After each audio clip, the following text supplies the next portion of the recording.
अस्सलाम वालेकुम everyone, this is me Ayaz Ali और आज हम बात करेंगे ओस्मो रेगुलेशन पर। अच्छा, ओस्मो रेगुलेशन में ऑर्गेनिजम्स बैलेंस करते हैं कि उनकी बॉडी में कितना वाटर गेन किया है और कितना सॉल्यूट्स लॉस किया। ओस्मो रेगुलेशन में वाटर और सॉल्यूट्स को बैलेंस रखा जाता है। Water relations of cell. अच्छा, वाटर एक बायोलॉजिकल सॉल्वेंट है। वाटर जो है वो सेल की काफ़ी एक्टिविटीज़ में पार्टिसिपेट करता है और जब वाटर एक सेल से अंदर आए या बाहर जाए तो इस प्रोसेस को हम ऑस्मोसिस कहते हैं। Movement of water molecules across semi permeable membrane is known as osmosis. अच्छा देखें, ये एक सेल है, ये एक सेल है, इसका एक्सटर्नल इन्वायरमेंट है या कोई भी आप सॉल्यूशन कह लें। तो जब वाटर बाहर से सेल में अंदर आएगा या फिर सेल से बाहर जाए तो इस प्रोसेस को ही ऑस्मोसिस कहते हैं हम। ऑस्मोसिस में सिर्फ वाटर की ही मूवमेंट होगी और ये वाटर हमेशा हायर कंसनट्रेशन से लोअर कंसनट्रेशन की तरफ ही जाएगा। अच्छा देखें, ये एक सेमी परमेबल मेम्ब्रेन है और ये सेल का अंदर वाला हिस्सा है और ये सेल का बाहर वाला, ठीक है। Inside the cell and outside the cell, ठीक है। सपोज़ कर लें आप कि सेल में अंदर जो है 50% जो है वाटर मौजूद है और सेल के बाहर 75%। तो देखें, वाटर की कंसंट्रेशन बाहर ज़्यादा है और सेल में अंदर वाटर की कंसंट्रेशन कम है। तो ऑस्मोसिस में जो वाटर है वो हमेशा हायर कंसंट्रेशन से लोअर कंसंट्रेशन की तरफ जाएगा, यानी बाहर से वाटर अंदर आएगा। Balance of water and solutes in the body. अच्छा, ये टॉपिक शुरू करने से पहले आपने कुछ समझना होगा। आपने वाटर पोटेंशियल, सॉल्यूट पोटेंशियल और प्रेशर पोटेंशियल समझना होगा। अच्छा, जब कोई लिविंग ऑर्गेनिज्म या लिविंग सिस्टम वाटर लूज़ करता है तो उसे वाटर पोटेंशियल कहते हैं। अच्छा, ये सेल जो है वाटर लूज़ कर रहा है तो इसकी इस कैपेसिटी को हम वाटर पोटेंशियल कहेंगे। Capacity of living system to lose water is known as water potential. Now solute potential.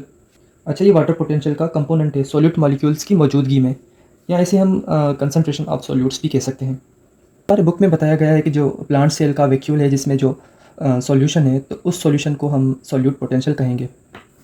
Now pressure potential. जब कोई सेल वाटर से फुल हो जाए और ज़्यादा वो वाटर का इंटेक ना कर पाए तो फिर वो सेल जो है वो वाटर को रेजिस्ट करेगा, उसको रोकेगा अंदर आने से, ठीक है। तो इस प्रेशर को हम प्रेशर पोटेंशियल या हाइड्रोस्टैटिक प्रेशर कहते हैं, ठीक है, जो वाटर को अंदर आने से रोके। A pressure which resists the entry of water is known as pressure potential. अच्छा देखें, जो सेल है तो उसके पास 3 डिफरेंट मीडियम्स होंगे। तो उसके पास या तो हाइपोटोनिक इन्वायरमेंट होगा या फिर हाइपरटोनिक इन्वायरमेंट होगा या फिर उसके पास आइसोटोनिक इन्वायरमेंट होगा। हाइपोटोनिक मीडियम या हाइपोटोनिक इन्वायरमेंट बात सेम ही है, ठीक है, आप कंफ्यूज नहीं होना। Hypotonic medium is a solution which has less solutes and more water. Hypotonic solution में यानी ज़्यादा कंसनट्रेशन वाटर की होगी, उसमें सॉल्यूट्स बहुत ही कम होंगे। लेकिन ये सॉल्यूशन है तो इसके अंदर ये वाटर है, इसमें बस थोड़े से सॉल्यूट्स हैं, तो इस सॉल्यूशन को हम हाइपोटोनिक सॉल्यूशन या हाइपोटोनिक मीडियम कहेंगे। जब हम हाइपोटोनिक मीडियम में सेल को डालेंगे तो क्या होगा, देखें, ये हाइपोटोनिक सॉल्यूशन है।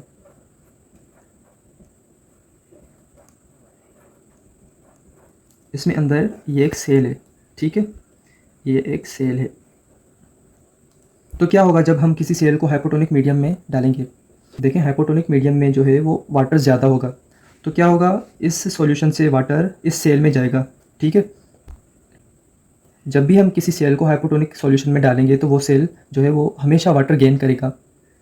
नाउ हाइपरटोनिक मीडियम या solution, a solution which has high solute concentration and low water, यानी एक ऐसी सॉल्यूशन जिसमें वाटर तो कम है लेकिन सॉल्यूट्स बहुत ज़्यादा हैं, ठीक है, एक ऐसी सॉल्यूशन जिसमें वाटर कम है और सॉल्यूट्स बहुत ज़्यादा हैं। तो जब हम किसी सेल को हाइपरटोनिक मीडियम में डालेंगे तो क्या होगा, देखें, जब हम किसी सेल को हाइपरटोनिक मीडियम में डालेंगे तो देखें, मीडियम में, इस हाइपरटोनिक मीडियम में वाटर तो बहुत ही कम है, तो क्या होगा कि इस सेल से वाटर बाहर आएगा, यानी जो सेल है वो वाटर को लूज़ करेगा।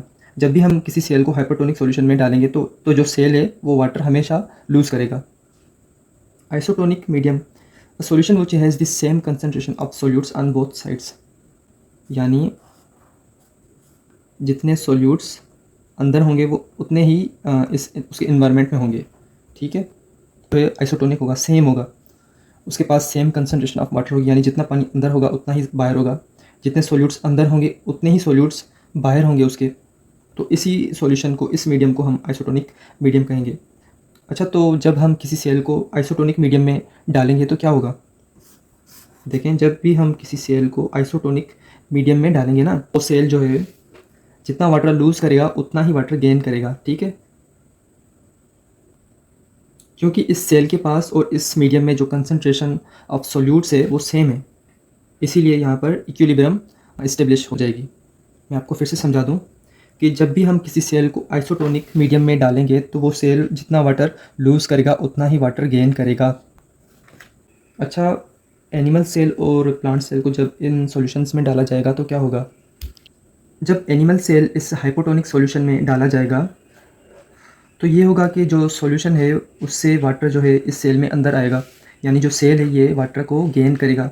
वो गेन करता जाएगा, लेकिन इस सेल के पास सेल वाल नहीं, तो इसलिए ये जो सेल है बरस्ट हो जाएगा।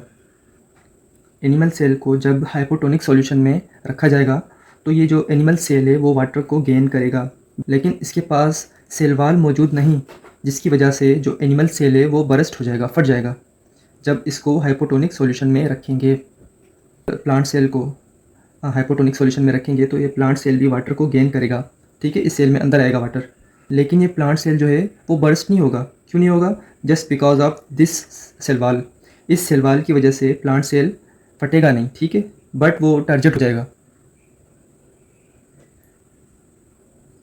अच्छा, जब एनिमल सेल को इस आइसोटोनिक सॉल्यूशन में रखेंगे तो क्या होगा?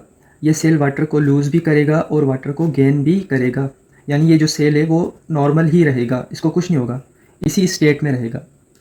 और प्लांट सेल भी जो है वो वाटर को लूज़ करेगा और गेन करेगा, प्लांट सेल फ्लैसिड रहेगा। अच्छा, जब एनिमल सेल को इस हाइपरटोनिक सॉल्यूशन में रखा जाएगा तो ये जो एनिमल सेल है वो वाटर को लूज़ करेगा। हाइपरटोनिक सॉल्यूशन में वाटर को गेन नहीं करेगा, वाटर को लूज़ ही करेगा, जिसकी वजह से ये जो सेल है वो सारा श्रिंक हो जाएगा, ठीक है, ये सेल श्रिंक हो जाएगा। और जब प्लांट सेल को इस हाइपरटोनिक सॉल्यूशन में रखेंगे तो क्या होगा? प्लांट सेल को जब हाइपरटोनिक सॉल्यूशन में रखेंगे तो ये प्लांट सेल भी वाटर को लूज़ करेगा, ठीक है, वाटर को लूज़ करेगा। तो इस प्लांट सेल की जो सेल वाल होगी वो तो सेम जगह पर रहेगी, लेकिन इस प्लांट सेल का जो साइटोप्लाज्म होगा वो श्रिंक हो जाएगा, ठीक है, श्रिंक हो जाएगा। तो इस स्टेट को हम प्लाज्मोलाइसिस कहते हैं और इस सेल की स्टेट को हम प्लाज्मोलाइज्ड स्टेट कहते हैं, ठीक है। आई होप आपको समझ आ गया होगा। Thank you.